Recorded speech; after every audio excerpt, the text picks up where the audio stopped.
Hello, everyone. My name is Jordana Thompson, and I'm the program coordinator for JA of New Mexico. Thank you so much for attending our virtual career speaker series. This program is open to JA students across the state of New Mexico and highlights business professionals, entrepreneurs, and innovative thinkers from a variety of industries. Each featured speaker will share details about their education, job, and career journey. During our speaker's presentation, please make sure to keep your mics muted. And if you have a question during the presentation, go ahead and write it down or put it in our chat box, and we will address those during the Q&A portion of our event. Today, we are super excited to welcome a few folks. We have Jeffery Borrego from Abrazo Homes, Ella Watt from TriCore Laboratories, and Christine Reeders from Catholic Charities of Central New Mexico. We are delighted to feature these amazing professionals in honor of April being National Financial Literacy Month, and they are excited to share their stories with you. I will facilitate some of our panel questions. So to start us off, let's have each of you kind of share with us your name, your title, and how long you have been with your company. Let's start with Mr. Jeff. Good afternoon. Hi, everyone. My name is Jeff Borrego. I'm the Director of Finance for Abrazo Homes. I've been with Abrazo Homes going on almost 6 years, but I've been in the construction industry for almost 25 years. So been busy. Hey, my name is Christine Reeders. I'm the Chief Financial Officer for Catholic Charities of Central New Mexico, and I have been with the organization for 3 years. Prior to that, I was a consultant for about 30 years, flying around the country. Ella Watt, and I'm the Chief Financial Officer for TriCore Reference Laboratories. And I've been working for TriCore for about 2.5 years, but I've been in healthcare for about 25 years. Wonderful, wonderful. Thank you again all for being here. So can you describe a little bit more what you do for your job? And we'll start with Christine. So as the Chief Financial Officer, the biggest part of my job is, managing the money, making sure that the agency is fiscally sound and we're able to pay our bills and our employees. I also oversee administration and our maintenance departments and our IT department. So my job is very versatile. One day I'm working on accounting and reconciling bank reconciliations, and the next day I'm, trying to figure out how to get a new roof put on a building, or how to move our IT from servers in the building to the cloud. So it's a lot of things that we do here. Operations, which is accounts payable, financial analysis, and typical finance jobs. And I'm glad to see that Christine also has some non-traditional finance jobs. I'm over facilities as well, which I'm like, woohoo! It's all good. So I'm over facilities and some other areas. A lot of what I do is I do approve a lot of the transactions that happen at the organization.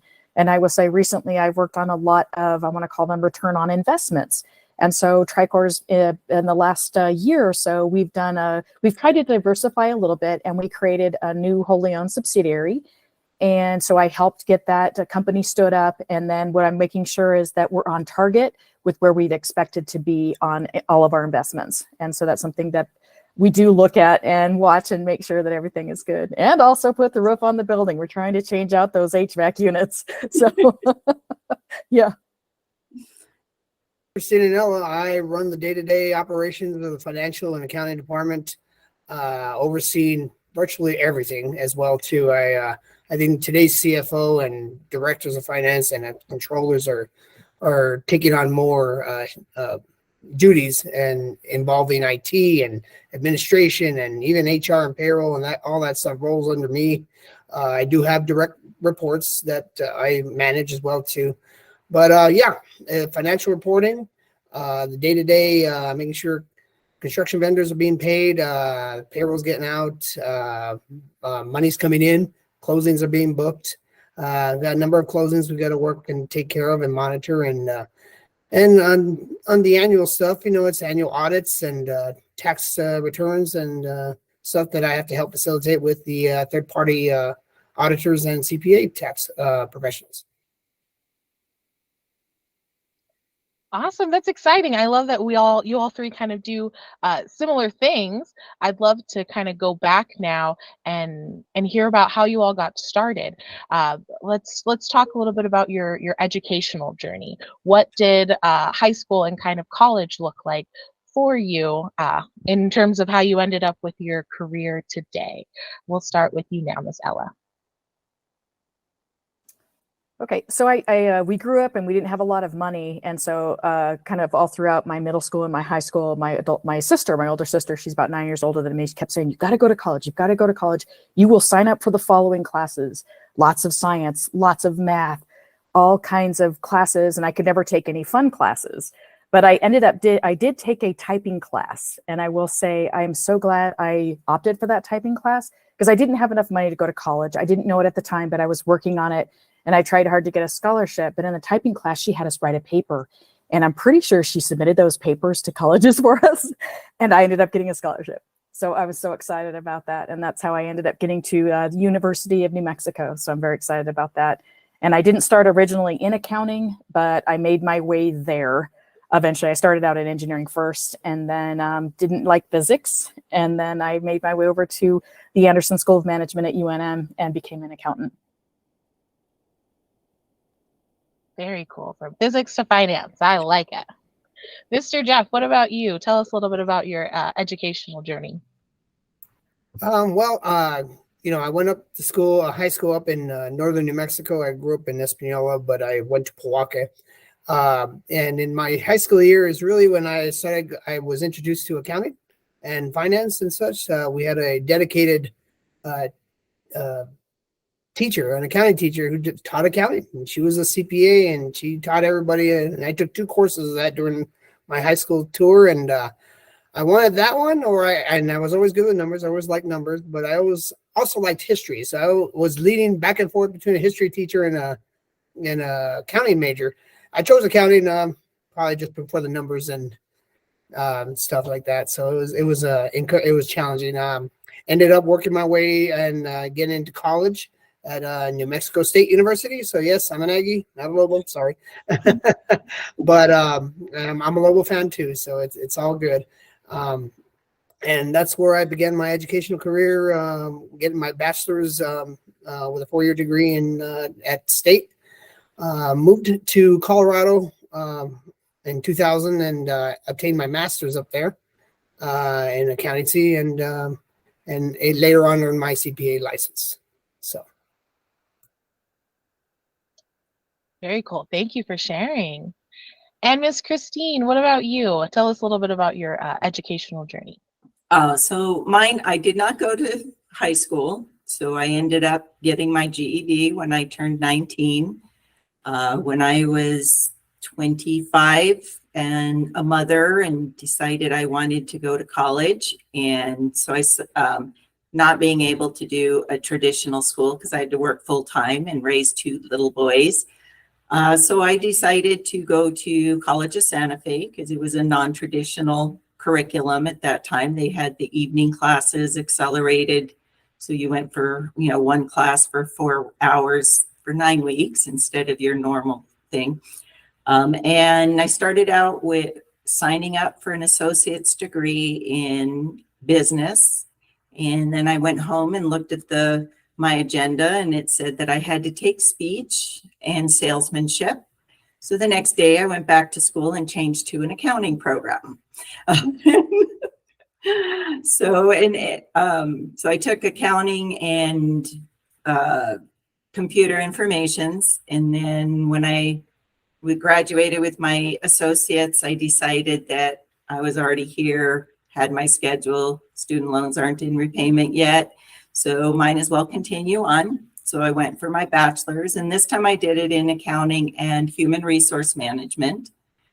And then when I did the same thing for my MBA, I decided that I was going to do finance and human resource management. And, I found that those two careers, those two concentrations work really well when you are in this type of a position, because as you can see, all of us here on the panel cover a lot more things than just the financials of an organization. So that was my journey. Thank you for sharing. Well, we all know that you're CFOs now because you're on our panel, but I'd love to know where you started. What was your very first job? Mr. Jeff, what was your first job? Clearly not. It was not finance and accounting. I was actually a shoe salesman. Sold shoes. I started out a part-time job in high school. I just wanted to earn some extra money. Obviously, like, when you're a teenager, you want that extra money, and mom and dad make you go to work. And I just wanted extra money, so I started in shoe sales. And I don't know if y'all remember that it's an old chain, Kinney shoe stores. They're not around anymore, but Foot Locker, which ended up absorbing them all. So anyway, that's my little start. But I did that, and before I finished up my schooling and stuff, and I did that through college as well too, just working part-time. Miss Christine, what about you? What was your very first job? My very first job was making salads at McDonald's.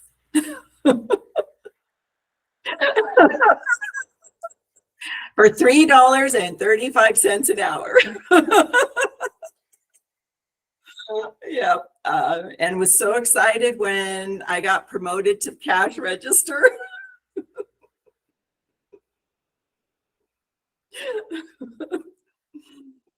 Yeah, that was mine. I love that. That's still awesome. It's a good start. Yes, it is. They definitely instill very good work habits when you work for McDonald's. And what about you, Miss Ella? What was your very first job?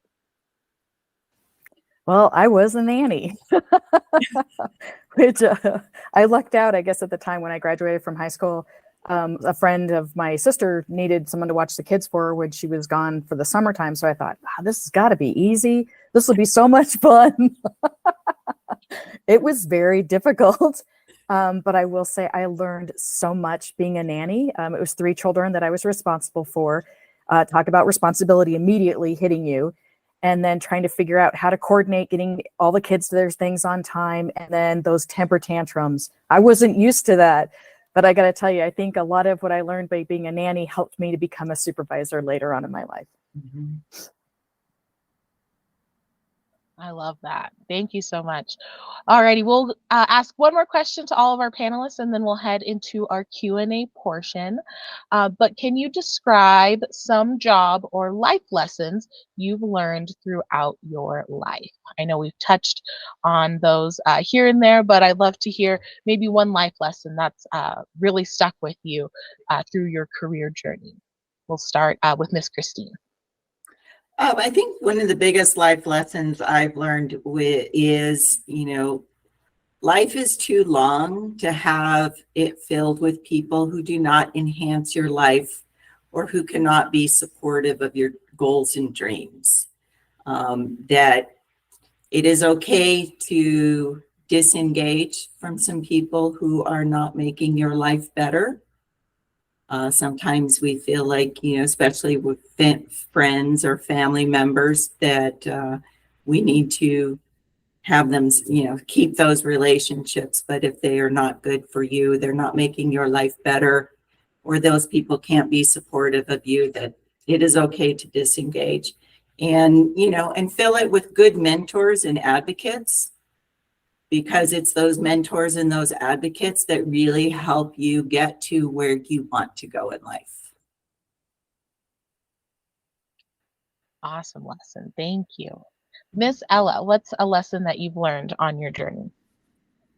The sum of the parts is greater than the whole. I'm sure I'm not saying that correctly, but what I learned, it seemed like early on, was I always felt like I had these really great ideas, and once I'm going to get in charge, I'm going to do all these ideas. And the first time I did it, I was like, this is what we're doing, guys. We're doing this. And I found out it didn't work out so good. So then the best way to approach it is the teamwork approach. And then what I found is you get better buy-in, and then you get better ideas. So I had a vision of something where I thought was the best answer, but when the three of us get together, my idea is not the best. It's someone else's idea. And so I think it's very important to hear what others have to say. And I got to say, a project that we put together, the three of us, was much better than what I had planned all by myself. So I think that's something that's very important. Never underestimate the teamwork that you can have at work. Isn't that the saying, teamwork makes the dream work? Yes. Yeah, yes. Love it. And Mr. Jeff, what about you? What is a life lesson that you have learned? Piggybacking on Christine and Ella, I mean, part of why we're who we are today is as business leaders and such in our company, but as well as set an example for those that are in front of us, whether they're younger, older, or whoever you're working with as a colleague. It's a teamwork. It's a team atmosphere. The biggest thing I learned a long time ago was improving my listening skills. I mean, I felt I was listening to myself a lot when I first started out. You're young, you want to make a mark and be strong and take on the world and stuff. But as you get into the job and then as you start working, obviously there's 10 other people in the same room with you that have just different ideas or want to offer their ideas. And so being part as a leader is bringing those folks together and collaborating and listening to everybody. There's no one voice, whereas there should be many, and then collaborating, agreeing on one thing. So my biggest life lesson was probably improving and continue to improve my listening skills and such.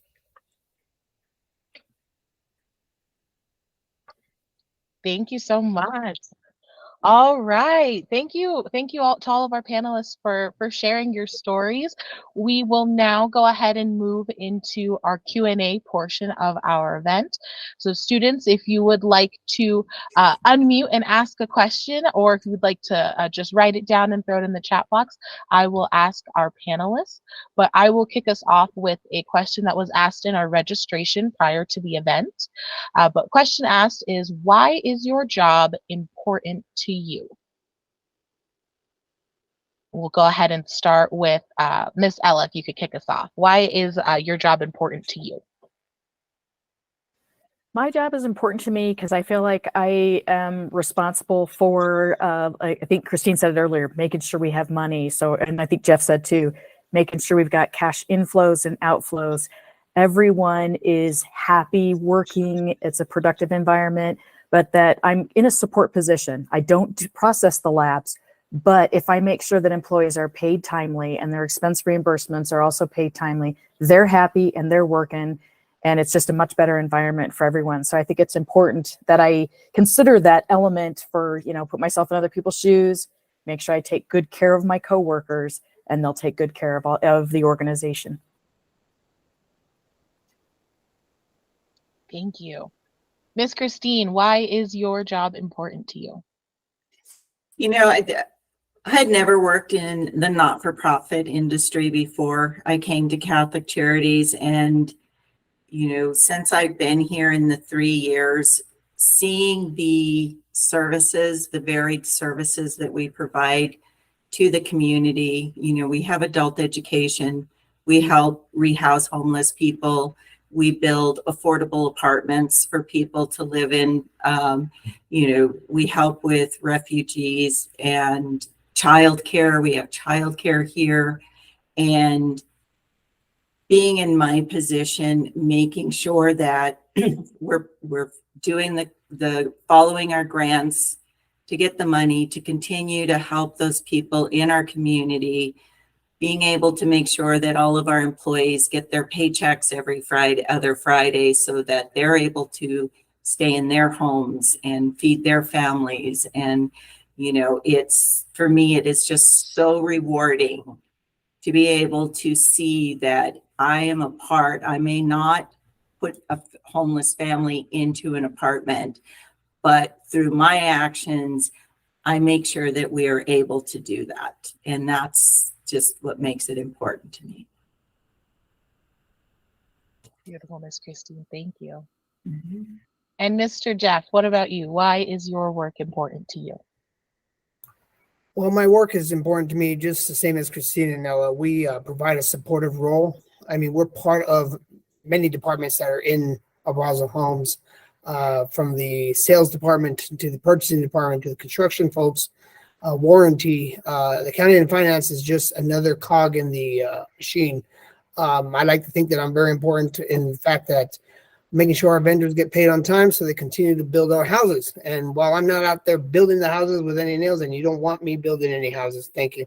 I'll build you a balance sheet. I'll build you, payroll and all that, and make sure everybody gets paid and money comes into the bank, and I'll go make those deposits. But it's a supportive role because you're contributing to that, you're getting money in, you're putting money out. It's keeping the assembly line going as a leader of the department, and working with your other departments via communication and listening and collaborating together.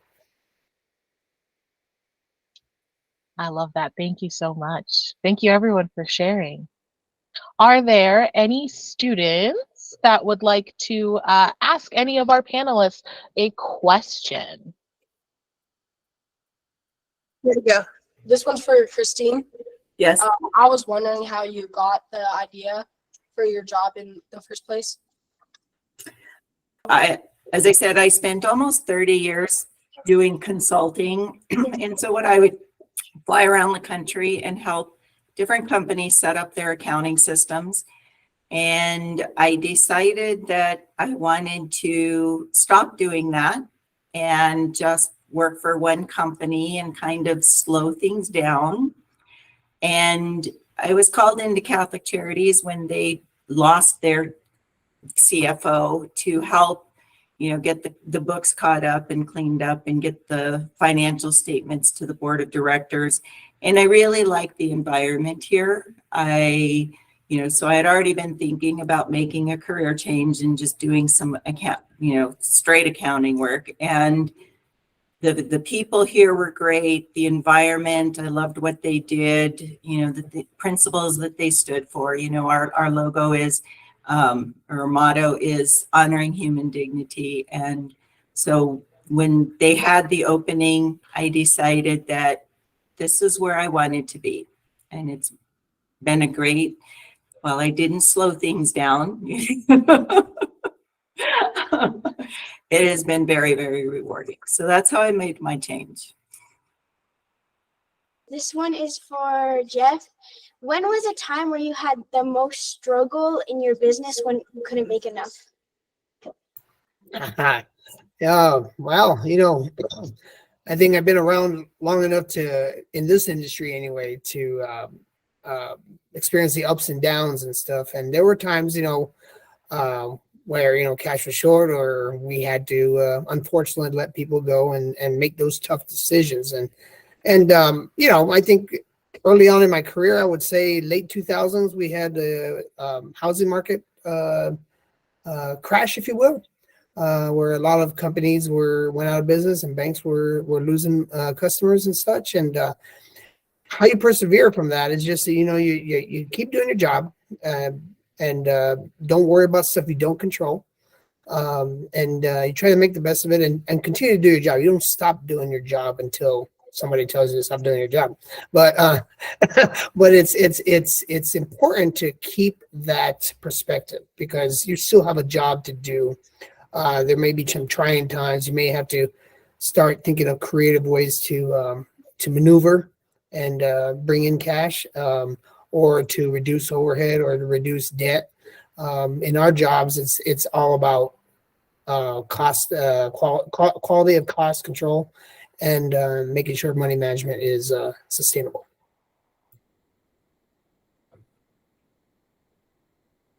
Good question. All right. Well, thank you so much, Ella, Jeff, and Christine. Students, we hope you enjoyed today's program. But before we log off, just a couple of announcements. Following this presentation, you will be asked to complete a post-program mindset survey. By completing the survey, you will be entered into a drawing to win a Dion's gift card. So teachers, please make sure you share this link to the survey with your students. And please remember these notes, these events are happening monthly, but this one is our last one for the school year. We will be back in the fall hosting these on the second Wednesday of the month. So keep an eye out for those registration links in your email. Thank you so much again, Christine, Ella, and Jeff, and to everyone on the call. We will see you next school year. Have a fantastic summer, everybody.